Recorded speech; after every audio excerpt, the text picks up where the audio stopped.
Imad al-Din Zengi, The Hammer of the Franks, a 5,000-word historical narrative. An era when the Middle East was engulfed in relentless conflict, political fragmentation, and the shocking rise of the Crusader states. His life was a tapestry of ambition, brutality, ideological conviction, and relentless struggle for unity in a world bitterly divided.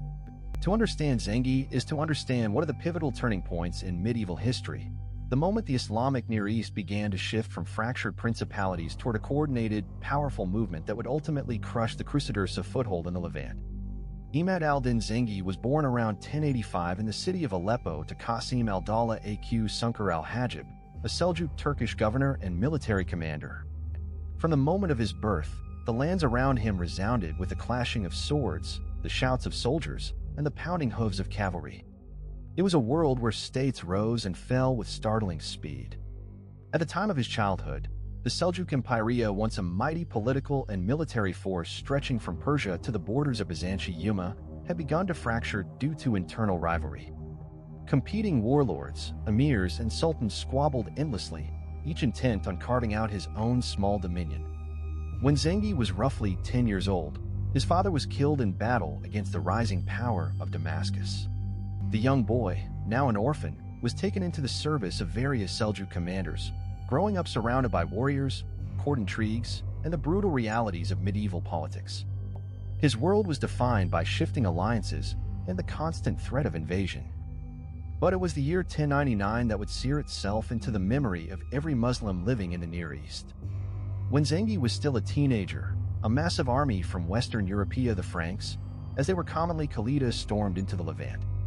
As part of the First Crusade, within a few short years, they annihilated several Muslim armies, overran key cities, and in July 1099 captured Jerusalem itself. Contemporary Muslim chroniclers wrote with horror about the slaughter that followed. The Crusaders established a string of states along the coast and inland. The Kingdom of Jerusalem, the Principality of Antioch, the County of Tripoli, and most importantly for Zengi's Futuria, the County of Edessa. These states, fortified by castles and bolstered by waves of settlers and knights from Europe, appeared formidable and permanent. Yet the Muslim world remained fractured. Rival dynasties in Aleppo, Mosul, Damascus, and beyond squabbled while Crusaders consolidated their control. Zengi grew to adulthood observing not only the growing strength of the Latin states but the debilitating weakness of the divided Islamic polities that surrounded them. This dual observation, external threat, internal dysfunction, would become the foundation of his worldview. In 1104, Zengi accompanied his adoptive mentor Kerboga, the Atabeg of Mosul, into battle against the Crusaders. At the Battle of Harran that year, the Muslim army scored a stunning victory, destroying a major Crusader force and capturing key Latin nobles. It was the first major defeat suffered by the Crusader state since their arrival. For Zengi, who witnessed the fighting firsthand, the experience was transformative. It proved what he already suspected: the Franks were not invincible. But victory required unity and purposea qualities the Muslim world lacked. Over the next 2 decades, he rose in the ranks, serving different Seljuk princes, navigating the treacherous politics of the time, and cultivating a reputation as a fierce military commander.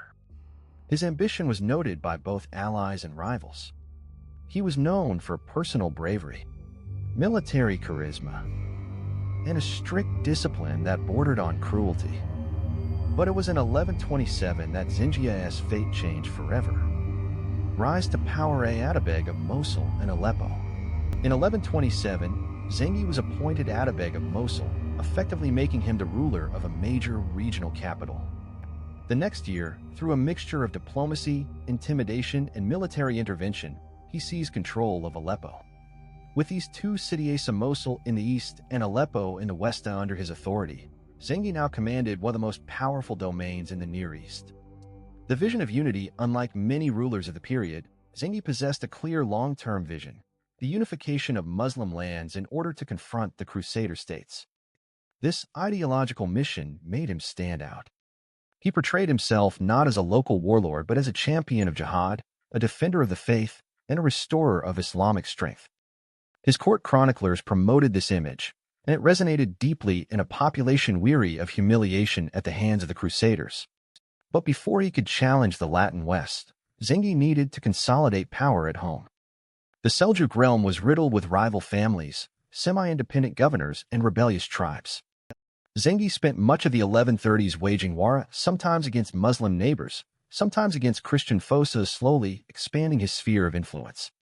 He took control of Hama, subdued rebellious emirates, and forced Damascus, Baghdad, and even the Caliphate itself to acknowledge his growing authority. His methods were ruthless. Zengi was known to intimidate, imprison, torture, and in some cases execute rivals. He ruled through fear as much as loyalty, earning both admiration and hatred. Yet through all this, his goal remained constant: to create a strong enough coalition of territories that he could finally turn his full attention toward the Crusader states. The strategic weakness of Edessa. By the early 1140s, the political situation of the Crusader states had changed. While Jerusalem remained strong and Antioch moderately secure, the county of Edessa was isolated, poorly defended, and dangerously exposed.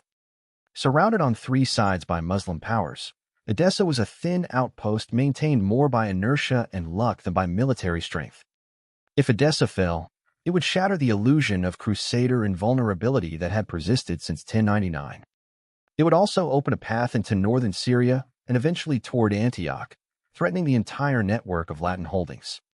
But more importantly, seizing Edessa would be a symbolic victoria one.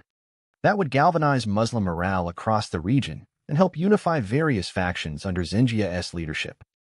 Thus, in 1144, Zengi gathered an army and marched east. The siege and fall of Edessa in late November 1144, Zengi's forces arrived at the walls of Edessa. The Crusader garrison was small, the city poorly provisioned, and the Count of Jocelyn II was absent with much of his army. Zengi immediately began building siege engines, rams, and mining operations. The Muslim army surrounded the city, cutting off supplies and communication.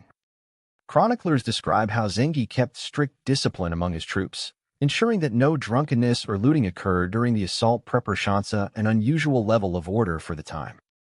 After a series of fierce bombardments and targeted attacks on weakened sections of the wall, Zengi's troops breached the defenses on December 24, 1144. His soldiers poured into the city. The fighting was brutal.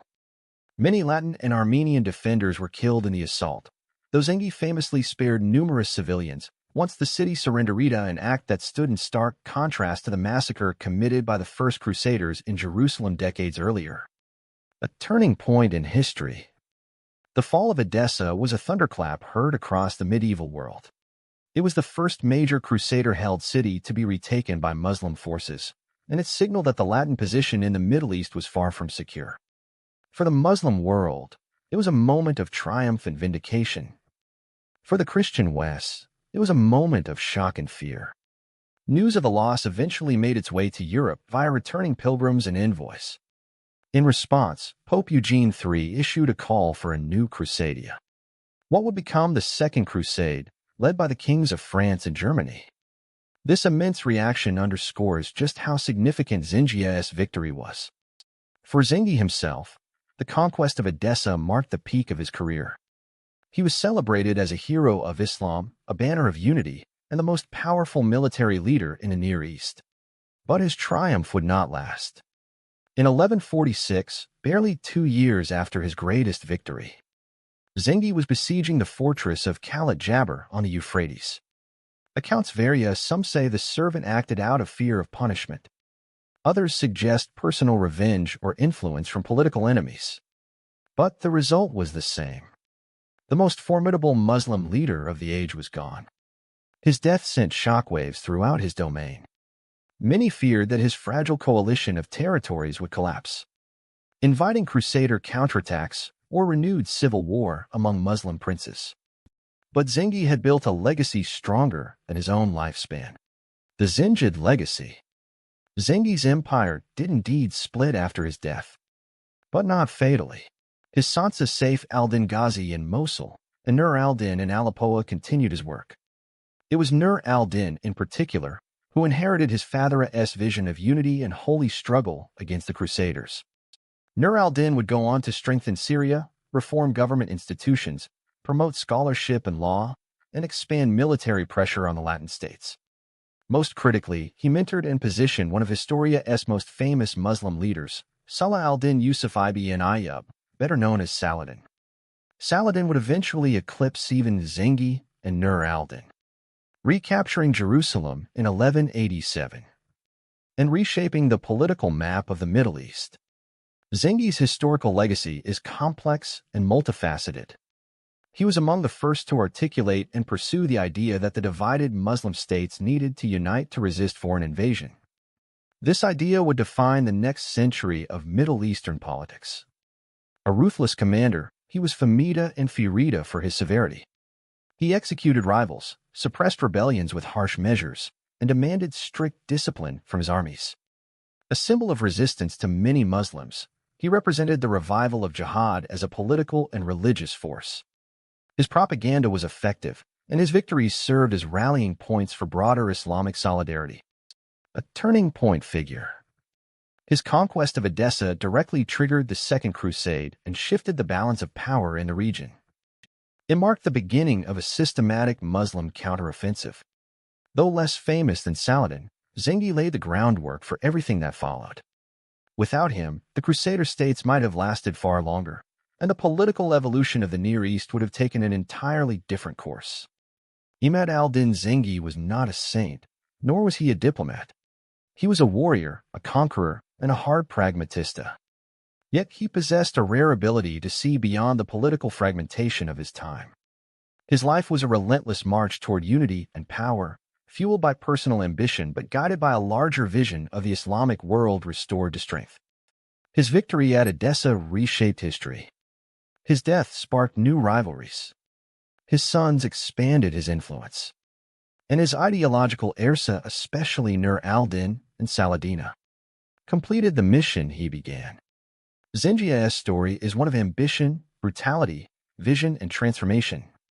It marks the moment when the tide of the Crusades began to turn, when the Latin foothold in the East began to crumble, and when a fractured world started to draw together in the face of foreign threat.